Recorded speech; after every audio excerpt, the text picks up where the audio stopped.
Okay, hi guys, welcome back to the podcast. I'm your host, Madison. I'm your host, Alexis. Today we're shedding light on a skin condition that's often misunderstood, which is rosacea. From unexpected flare-ups to constant redness, we'll break down the symptoms, triggers, and best treatments to help you manage it. Because it really is about managing it. It's not something that you can cure. You're always potentially going to be susceptible to flare-ups, but I mean, with good products, good treatments, you can manage knowing your it. triggers, you can go like have very few flare-ups essentially. I feel like rosacea is misdiagnosed a ton too. Yeah, you know what? I even recently misdiagnosed someone. Yeah. Because not that I can diagnose someone Yes, with rosacea, yeah. obviously, Yeah. but to be completely honest, as an esthetician for the most part, especially when you've been in the industry for a long time, we're able to tell right away what condition you are. Yeah. It's like looking at an elbow and knowing it's an elbow. Yeah, exactly. But I can't tell you it's an elbow. Yeah. Yeah, I know. I always go, I'm not a doctor, I'm not a derm, I can't diagnose you, but in my 7 years of experience, this is what this looks like. And if we can attempt to treat it this way or manage it this way, we'll see how it goes. But I also usually recommend working with a naturopath, things like that. But if we've been at it for a while and things aren't, clearing, then that's usually when I'm you know what, you should speak to a derm. Yeah. So really it's just about managing it and knowing your triggers. So starting with understanding rosacea, this is a chronic inflammatory skin condition. You don't have rosacea, do you? I actually think I do. Do you? I think that my mouth redness and around the nose is rosacea. Oh. I know. Yeah, that could be. That's what I've been thinking. Yeah. How long have you had it for? That's been so long. And does it flare up? Yes. Oh, yeah, it could be. Yeah. Yeah, so it is an inflammatory skin condition. This can be triggered by things like hormones. It can also be triggered by UV exposure, spicy foods, extreme temperatures, whether it's hot or cold. What else? Did you say hormones? Yeah. Hormones, food, alcohol. Alcohol, yeah. Red wine is a big one. Oh. Yeah, a big one. Maybe that's why it's been flaring so much. Maybe. When I'm telling my clients when we're dealing with rosacea or any inflammatory condition, because basically everything is a result of inflammation in the body, whether it's melasma, acne, whatever. Rosacea. So I always tell them, because it's the same thing with acne, is there is a lot of lifestyle changes as well as dietary changes you can make that can help it be managed. And unfortunately, it does take the fun things out, because when you think of it, I love spicy food. Spicy food's a trigger. I love red wine, alcohol is a trigger, all these things that can trigger it and make it worse. We love a sweet treat. Exactly. But I'm not telling you to not live your life. I'm just telling you to know your triggers, and if you indulge, that's fine. Don't get mad at yourself if you have a flare-up, because life is meant to be lived, but just to be aware of it. It's really just giving you the resources so you know how to better handle it. Yeah. Oh my gosh. I think the folliculitis I thought was on my shins is actually psoriasis. Really? Yeah. Oh, God. You're just going through I'm going through it. Tell us the subtypes. So there is 4 subtypes of rosacea, which I'm not even going to try and butcher the names of them. ETR. Yeah, which is the main one. Yeah, ETR is the main one. And this is redness, broken blood vessels, and it usually progresses. It can progress to papulopustular, like acne rosacea. Yep. So there's subtypes, but then I feel like in like ETR, there's like other categories or like other stages in it. For sure. Yeah, because there's like flushing rosacea, and then someone who is just constantly red and inflamed. There's like light pink where they're just hot feeling constantly. Like there's so many forms of rosacea, but there's so many forms of acne, right? It's usually very easy to diagnose in someone that is lighter skin. Yes. But when you start getting to darker skin, it can be hard to differentiate what they are suffering from, especially if they're suffering from acne rosacea. Yes. Yeah. And I experienced this recently because and looking back, it kind of frustrates me that I didn't notice it right away but I think it was because backstory. I've been working with this lovely lady for about a year now. She saw me at my previous clinic and then she followed me to this clinic. She has just this one little patch. It started on her right side of like red bumps. It looked like post-inflammatory erythema, someone that was suffering from some breakouts. I was like, this is going to be an easy fix. We did microneedling, got better, which makes sense. Did another round, and then she was on retinol.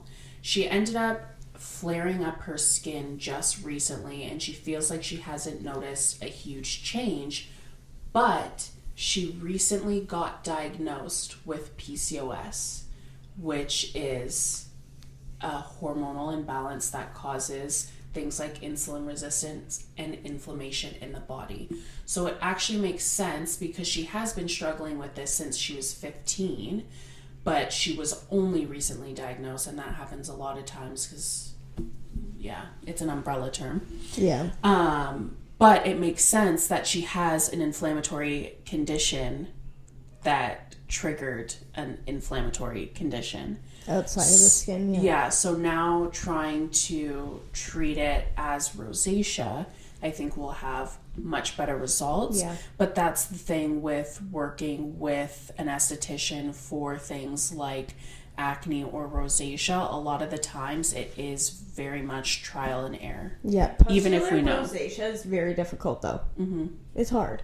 Yeah, but it really, like, when you think about things that cause rosacea, whether it's hormonal or an influx of Demodex mites on the skin or an increase in sebum or a combination of them, it is caused by an increase in sebum. Yep. So it makes sense that even when you're looking at it from the ZO perspective, their normalizing program has the acne treatment pads in it. The Zeo's great for rosacea. If anyone comes in with any form of rosacea, I'm like, Zeo. Zeo is my top for rosacea and for pigmentation. Yes. They have a phenomenal portfolio of products tailored to people that have pigmentation. Yes, I agree. Rosacea. Should we talk about Demodex mites? Why don't you talk about Demodex mites? I love Demodex mites. Should we pull up a photo of them? It's just you. It's a Demodex mite with my face on it. Yeah, you little gremlin. Okay. Mites. Yeah. Look at these puppies. Ooh. Yeah, they freak me right out, but I also like love them at the same time. Okay. It looks like a platypus bug. It kind of does. Oh my god, look at its little lips. It's yassified. That's a baddie. That's a baddie if I've ever seen one. This one got some lip filler on it. Can we see? Hopefully. Okay, so that's a Demodex mite. Naturally, we all have Demodex mites on the skin. They are microscopic, and you cannot see them with the naked eye. But we all have them, and they naturally come out while we are sleeping. And they come out of your pores. They lay some eggs, and then they go back in. And they just hang out in there. But when you have rosacea or an inflammatory condition, you naturally have however many times more. And they're coming out, they're laying eggs, and they're causing irritation and inflammation. And that's pretty much like anything. Like when you think of your gut microbiome, like you have healthy bacteria, but anytime there is an increase in them and an imbalance and they're not working synergistically, there's an issue there. So going back to identifying triggers, this is things like sun exposure, hot beverages, spicy foods, alcohol, stress and anxiety, extreme temperatures, harsh skincare products. Yeah. If someone's coming in for rosacea, how are you going to treat it? Okay, I'll talk about my one patient that came in last year. She was brand new to the clinic, never done any skin treatments, never had a facial, nothing. But she came in, and I believe she previously saw a dermatologist, and they were like, you can go on medication, but like there's really nothing that we can do for you. And I looked at her and I said my spiel on I can't diagnose, but from my experience, this is what it looks like. And I told her about the Zeo skin normalizing system, and she was very like, I don't think this is gonna work. Like, this is just skincare. And she was kind of like off put by it. And I was like, trust me, like, it's going to be a process. This is what you're going to do. Like, we're going to see some kind of result from it. And I was like, 4 weeks from now, you're going to come back in. We're going to take more photos and check it out. She was so red. She didn't have pustular. She didn't have flushing. It was just always red, and her cheeks always felt warm, and her nose always felt warm. But her nose was very close to getting to... the phytomussa, you know?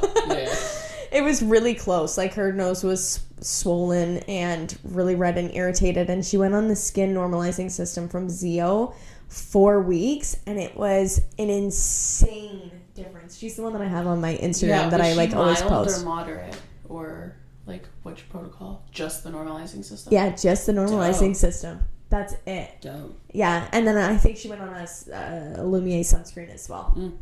And that was 4 weeks, and she had great results, and I was like, amazing. Okay, from here, we're going to continue with your routine, and we're going to add in IPL. We added in IPL. We did 3 treatments, I believe, and she came back for the 4th one, the complimentary one, and she was like, this is insane. She was so happy. Aww. She was like, I never thought that this would go away. And, like, you've changed my life. She was like, I still, like, have flare-ups, but it's so much more managed now that she can go outside with no makeup on and, like, not feel like she's bright red. That's what makes it worth it. Yeah, I was so happy. She's, like, the best results that I've had with rosacea. Her skin just, like, really took it in. Well, yeah. And now she's like diehard on those products. Like, she loves them. She's like, this is amazing. Yeah, I really like Zeo for that because they have the different options, and sometimes I will put someone that has acne on the normalizing system and put them on like the moderate protocol, which includes the exfoliation accelerator and stuff like that. So it's really, really great. Yeah. A lot of times, if you're seeing a doctor, they might put you on some oral antibiotics for inflammation or a prescription topical. My experience with them is they're usually not great for the most part. Like, I've seen a lot of people that are on some form of topical and not having any improvement in it. Not to say that everyone is the same, but that's just my experience. Yeah. And we don't really love antibiotics. No, not really. Obviously, you can do IPL to do it. You could do an ultra treatment. Microneedling can help as well. What else? Mineral sunscreen, always. Zinc oxide helps. I always discuss diet and lifestyle as well. Again, we, like, both of us we're very much the same. Like, in moderation, change your diet and change your lifestyle, but, like, don't take away all the good. Like, I'll be drinking that red wine. I'm still getting flare-ups. Yeah. It makes me happy. My recommendation for skincare is just keep it very simple to start. You don't want anything that's going to irritate your skin. Irritate? Yeah. Irritate your skin. That sounds so weird coming out. Irritate? Yeah. I can't say it many times because then I'll think the word is wrong. Anyways. Irritate. Gentle free fragrance. Oh my god! She can't talk. What is fragrance? Fragrance. Not really going to like. I don't think I like the fragrance. I'm really starting to like the fragrance. Anyways, gentle fragrance-free cleansers. Ceramides are going to be really good. Mineral sunscreen, like Madison said, and avoid excessive levels of alcohol in your products. And then, yeah, knowing your triggers, really important. Avoid excessive hot showers. We love to see the devil. Especially in the winter when your skin's already struggling. Yeah. It's not great. It's not, but... So there's lots that you can do. It's really just like knowing your triggers, lifestyle adjustments, being on the right products. Typically when someone's coming in to see me, I stagger it completely in their treatment plan. So I'm like, first step, we're managing sebum production and redness and restoring your skin barrier. You're going to start your products for 2 to 4 weeks and see how that goes. And then I'm going to bring you in and we're going to do an IPL if you're a suitable candidate, or if you're someone that's darker, then we might go to ultra or microneedling. Yeah. And just build it from there. If you are struggling with something like PCOS or what's the other one? Endometriosis, any kind of hormonal imbalance, a thyroid imbalance, something like that, you are going to want to work very closely with whether it's your, doctor or a naturopath or a derm, because you could be using the best of the best products and getting the best of the best treatments. But if there is still an underlying issue or inflammation or something going on in the body, that is going to present on the surface of the skin regardless of what you do. Yeah. And for estheticians listening, if you don't think that you can treat that certain skin condition that walks through your door, it is okay to refer them out. You and I did it this week, both of us. Yeah. You came to me and I came to you for something. Yeah. Because I just needed your opinion to make sure we were on the right track. Yeah. And you needed my opinion to make sure you were on the right track. It's nice to be able to bounce ideas off of each other. Yeah. And then to the listener, if you are someone that is struggling with rosacea or acne or pigmentation, again, work really closely with probably an esthetician and some kind of other medical professional, but understand that it's a slow and steady progression to the results that you're looking for, and it's going to take a lot of patience to get to where you want, but as long as you're being consistent, the results will show through. Yeah. Amen, brother. Period. So that's basically all I have to say on rosacea, keeping it very light. If we wanted to, we could always go in depth about the specific subtypes and how to treat it effectively. But again, just let us know what you guys are interested in hearing. Again, we always appreciate the support and want to make sure that we're putting out what you want to hear. So, question of the day.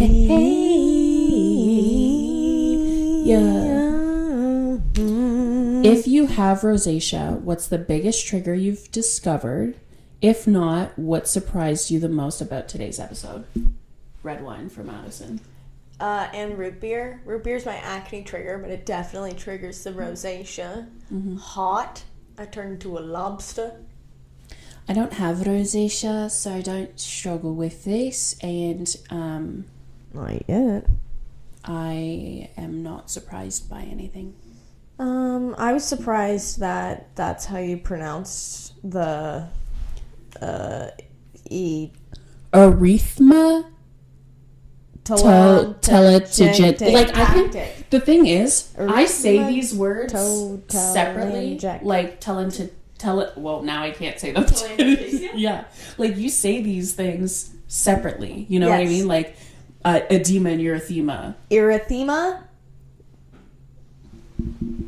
Telangiectasia, but with tactic on it. Telangiectatic. Arrhythma telangiectatic. This is why we shorten it To ETR. Yeah, like my mouth just does not work that way. Stop it. I'm leaving. I'm going home since. Gotta go. Thanks for listening and watching. Like, comment, subscribe.